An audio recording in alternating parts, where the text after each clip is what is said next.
అదే RTV app వార్తల్ని క్షణాల్లో చదివే అవకాశం ఉంటుంది. ఒక న్యూస్ పేపర్, ఒక టెలివిజన్ ఛానల్ మీ చేతుల్లో ఎప్పుడూ ఉంటాయి.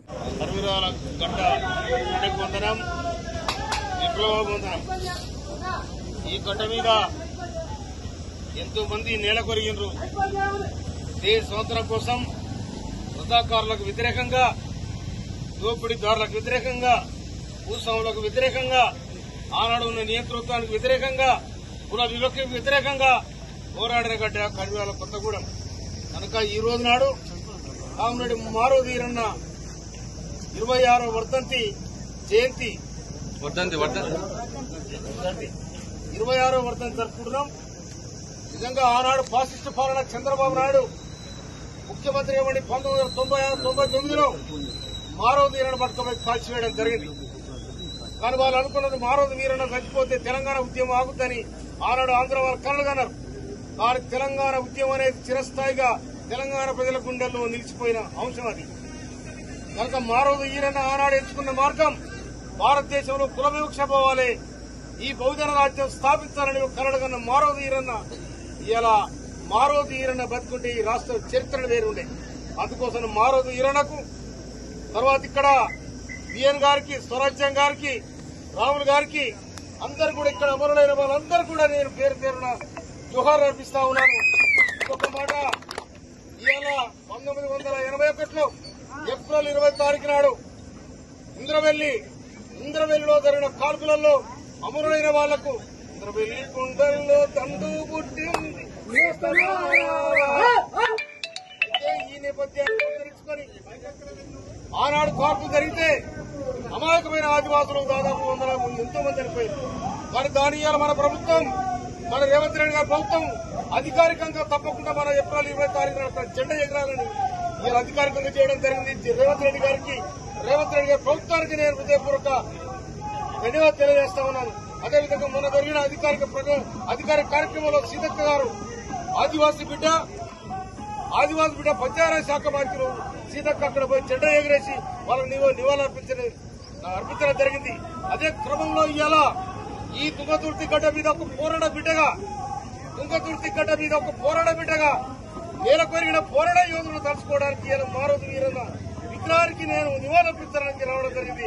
అందుకోసం మారోజు ఈరన్నకు నిండుగా జోహార్ తెలంగాణ మన వీరులకు. తెలంగాణ ప్రత్యేక రాష్ట్రం కావాలి, మన నీళ్ళు మనకు కావాలి, మన నిధులు మనకు కావాలి, మన ఉద్యోగాలు మనకు కావాలి, మన ఆత్మగౌరవం మనకు కావాలని చెప్పి ఆనాడు కామిరెడ్డి మారోజు ఈరన్న కలలుగన్న సమాజ నిర్మాణం ఏదైతుందో దానికోసం కూడా ఈ తెలంగాణ పనిచేసిందని కూడా మనం చేస్తున్నాం.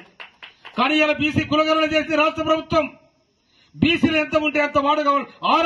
మారోజు ఈరన్న అదే సంకేతాన్ని పెట్టుకుని ఇలా ఉద్యమాన్ని నడిపాడు. ఆ కార్యక్రమం ఇవాళ గౌరవనీయులు మన ముఖ్యమంత్రి రేవంత్ రెడ్డి గారు బీసీ కులగణన చేసి బీసీలకు ఎంత ఉందో అంత మాట ఇవ్వాలని కూడా పార్టీ తీర్మానం చేయడం జరిగింది. ఆ చట్టం కాకపోతే కూడా అది చేయాలని దానికి ఉప ముఖ్యమంత్రి మంత్రివర్గ ఉప సంఘం అధ్యక్షులుగా ఇవాళ గౌరవనీయ ఉత్తమ్ కుమార్ రెడ్డి గారు దాని నాయకత్వం వహిస్తా ఉన్నారు. ఇవాళ మోడీ అవునన్నా కాదన్నా కులగణన భారతదేశంలో చేస్తానని చెప్పిండు. దానికి సంకేతమే తెలంగాణ చేసిన కులగణన కూడా మనం చేస్తున్నాం. ఇవాళ ఆదివాసీలు మా హక్కులు మాకు కావాలి, మా అడవి హక్కులు మాకు కావాలి. మాకు చదువు లేవు, మా ఆరోగ్యం లేదు, అడవిలో మేము బొక్కలు లేని బతున్నాం, మా హక్కులు మాకు అడవి మీద మీరెవరు అని ఇలా ప్రశ్నించినందుకు అక్కడ కగారని పెడతా ఉన్నాం. కగారు ఎందుకు పెడతా ఉన్నావు? పోలీసు బలగాలను దించినావు. నువ్వు పోలీసు బలగాలుగా దించేది ఐఏఎస్ ఆఫీసర్ దించు, అక్కడ ఆఫీసర్లు దించు. వాళ్ళ బతుకులు, వాళ్ళ జీవన విధానాలు ఏ విధంగా ఉన్నాయో ఒకసారి సెర్చ్ చేయండి. అప్పుడు కానీ వాళ్ళ బతుకులు ఏ విధంగా మారాలో ఆలోచన చేయండి. కానీ ఏ విధంగా కాల్చి చంపాలని ఒక సంకేతం పెట్టుతారు కూడా ఈ సందర్భంలో చెప్తున్నాను. అందుకోసం మిత్రులారా, ఈ తెలంగాణ గడ్డకు తుంగతుర్తి తెలంగాణ సాహిత్య రాజ్యాంగ పోరాటం ఆనాడు ఆల్టో రామచంద్రరెడ్డి గారు, కేఆర్ గారు, ఏఆర్ గారు, కృష్ణమూర్తి గారు ఇక్కడ అందరూ కూడా తెలంగాణ ఉద్యమాన్ని ఎంత నడిపించి నైజామాన్ని ఉరికిచ్చిన చరిత్ర కూడా ఇవాళ ఈ కర్వేల గడ్డకుందరు కూడా మనం చేస్తున్నాం. అందుకోసం కర్వేల కొత్తగూడెం చరిత్రలో ఎప్పుడో నిలుస్తుంది. అందుకోసమని ఇవాళ కగారు కాల్పు కూడా ఆగిపోయింది. చాలా సంతోషం. ఎందుకంటే భూమి కోసం, ముక్తి కోసం, విముక్తి కోసం సాగిన పోరాటాలు ఇవాళ చైతన్యవంతమైన తప్ప ఎక్కడ ఆగిపోవు. అందుకోసమనే ఇలా కాంగ్రెస్ ప్రభుత్వం, రేవంత్ రెడ్డి గారి ప్రభుత్వం ప్రజల చేత ప్రజల కొరకు ఎన్నుకోబడిన ప్రభుత్వం పోయిన 10 సంవత్సరాల పీడన వదిలించుకోవడానికి మీరందరూ కూడా కాంగ్రెస్ పార్టీకి పట్టగట్టిన చరిత్ర కూడా మీరే తండ్రి జీవులు. మీరు లేకపోతే ఈ చరిత్ర లేదు, కాంగ్రెస్ పార్టీకి గెలిపేలేదు. అందుకోసం అందరూ కూడా ముందు వరుసలో నిలబడి కాంగ్రెస్ రావాలి, ఈ నేతృత్వ పాలన పోవాలని చెప్పి మీరందరూ కూడా ఇవాళ నేను ఒక పేదవాడిగా, ఒక ఉద్యమకారుడిగా ఇవాళ నేను నిలబడితే 51,000 దాటిచ్చారు. ఇది తుంగతుర్తి గడ్డకు ఒక చరిత్ర రాసిన ఘనత కూడా ఈ తుంగతుర్తి బిడ్డకే దక్కిందని కూడా మనం చెప్తున్నాను. అందుకోసమనే పోరాటాల సందర్భంగా, ఉద్యమ సందర్భంగా నేను తిరగని ఊరు లేదు, నేను నడవని రోడ్డు లేదు.